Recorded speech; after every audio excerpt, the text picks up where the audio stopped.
ভূমি পাট্টা প্ৰদান অনুষ্ঠানৰ মুখ্য অতিথি অসম চৰকাৰৰ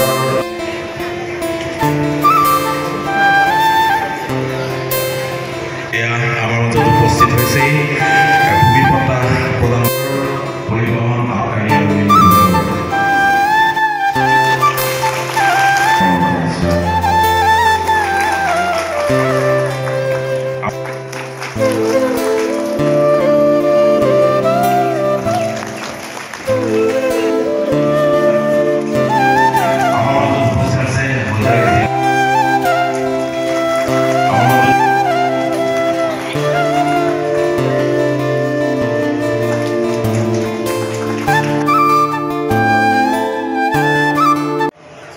জ্যেষ্ঠ সন্মানীয় মন্ত্ৰী শ্ৰী পৰিমল শুক্লবৈদ্য ডাঙৰীয়া,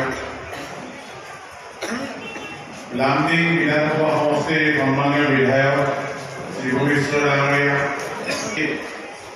জিলা সভাপতি অৰুণদেৱ ডাঙৰীয়া, হোজাই জিলা পৰিষদৰ মুখ্য কাৰ্যবাহী বিষয়া ডাঙৰীয়া তথা অন্যান্য সন্মানীয় ব্যক্তিসকল আৰু চৰ্দাৰ লামডিংবাসী ৰাইজ, অভিলাষী পদক্ষেপ মানুহক ভূমিৰ অধিকাৰ দিয়া, খিলঞ্জীয়া অসমীয়াক ভূমিৰ অধিকাৰ দিয়া সন্মানীয় মুখ্যমন্ত্ৰী ডক্টৰ হিমন্ত বিশ্ব শৰ্মা ডাঙৰীয়াৰ যি প্ৰতিশ্ৰুতি আছিল, সেই প্ৰতিশ্ৰুতি আজিৰ তাৰিখত তাৰ প্ৰতিশ্ৰুতিৰ দ্বিতীয়টো দফা সম্পূৰ্ণ কৰা হৈছে। অসম চৰকাৰে কৈছিল যে খিলঞ্জীয়া ব্যক্তিসকল যাৰ ভূমিৰ অধিকাৰ নাই, ভূমিৰ পট্টা নাই, তেখেতসকলক মিছন বসুন্ধৰা 2ৰ জৰিয়তে ভূমি পট্টা প্ৰদান কৰি মাটিৰ অধিকাৰ সাব্যস্ত কৰিবলৈ সুবিধা কৰি দিব। প্ৰায় 60,000 ভূমিহীন ব্যক্তিয়ে আবেদন কৰিছিল আৰু এই সকলো আবেদন পৰ্যালোচনা কৰাৰ পাছত সম্পূৰ্ণ তথ্য সহকাৰে 1776 গৰাকী আবেদনকাৰী আবেদন প্ৰথম পৰ্যায়ত গ্ৰহণ কৰা হৈছে আৰু তেখেতসকলৰ আজি আনুষ্ঠানিকভাৱে পট্টা বিতৰণ কৰিবলৈ আমাৰ মাজত সন্মানীয় মন্ত্ৰী মহোদয় উপস্থিত হৈছে। মই এই থ্ৰুতে ইমান ব্যস্ততাৰ মাজতো আপোনালোকৰ লগত সময় কটাই অসম চৰকাৰৰ যি অভিলাষী সিদ্ধান্ত মানুহক ভূমিৰ অধিকাৰ দিয়া এই অনুষ্ঠানটিত অংশগ্ৰহণ কৰিবলৈ অহাৰ বাবে মাননীয় মন্ত্ৰী মহোদয়ক ধন্যবাদ আৰু কৃতজ্ঞতা জ্ঞাপন কৰিছোঁ। আবেদনসমূহ আমি নাকচ কৰা নাই, পৰৱৰ্তী পৰ্যায়লৈ মিছন বসুন্ধৰা 3লৈ ট্ৰান্সফাৰ কৰি দিয়া হৈছে যাতে চক্ৰ বিষয়াৰ কাৰ্যালয়ৰ মাজত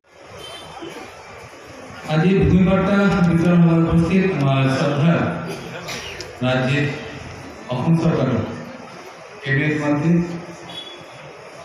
পৰিমল শুক্লবৈদ্য মহোদয়, উপস্থিত সন্মানীয় আমাৰ হোজাই জিলাৰ উপায়ুক্ত লাচিত দাস মহোদয়, আমাৰ চবকে জ্যেষ্ঠ সদায় মানুহ মই তেওঁ আমাক বহুত অনুপ্ৰেৰণা দিয়ে। এই অঞ্চলত অৱস্থিত শ্ৰদ্ধা গোপাল বৰা। এই অনুষ্ঠান লামডিং সমষ্টি,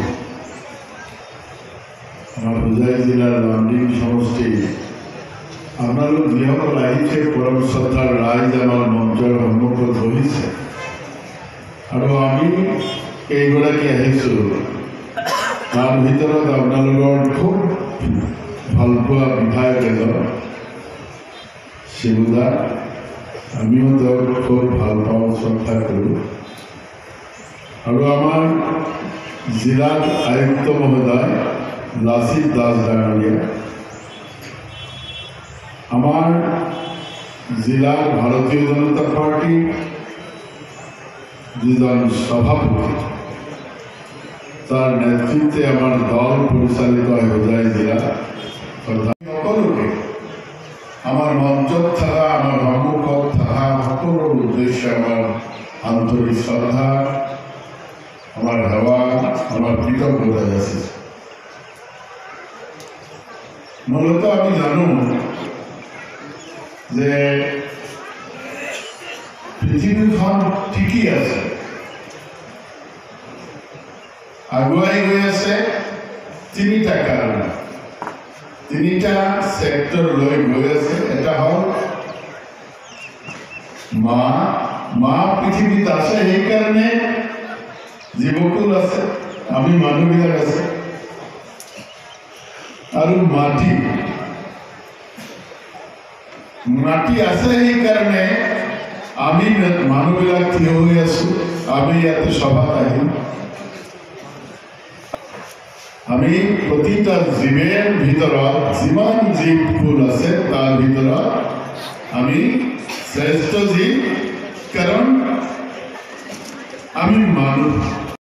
এতিয়া মিছন বসুন্ধৰা 2লৈকে আমাৰ অসমত প্ৰায় 13 লাখ মানুহে মাটিৰ অধিকাৰ পোৱাৰ কাৰণে অনলাইনে তেওঁলোকৰ এপ্লিকেশন জমা দিয়ে। আৰ আমি আমাৰ জিলা আয়ুক্ত কোয়া মতে গোটেই অসমত আমি 2 লাখেৰ ওপৰত মাটিৰ অধিকাৰ দিয়াৰ আমি ব্যৱস্থা কৰিছো। তাৰ ভিতৰত আজিৰ দিনত লামডিঙত 1767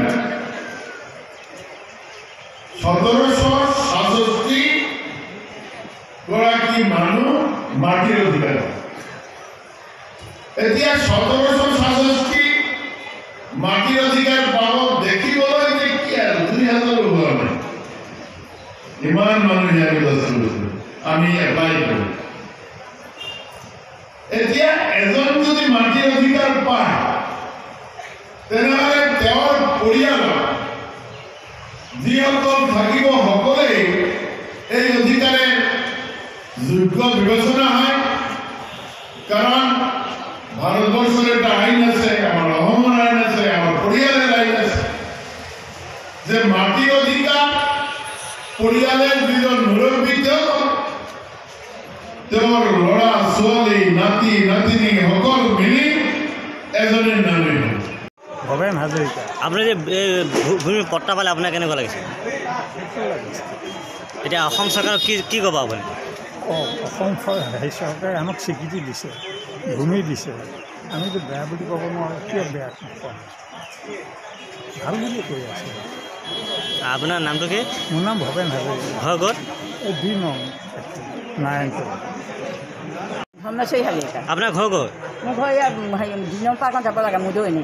এতিয়া আপোনালোকে যে পট্টা পালে আপোনাৰ মনত কেনেকুৱা লাগিছে? ভাল লাগিছে। এতিয়া অসম চৰকাৰক কি ক'ব? ভাল। আপুনি চৰকাৰক কি ক'ব? চৰকাৰখন কি হ'ব, ভাল হ'ব।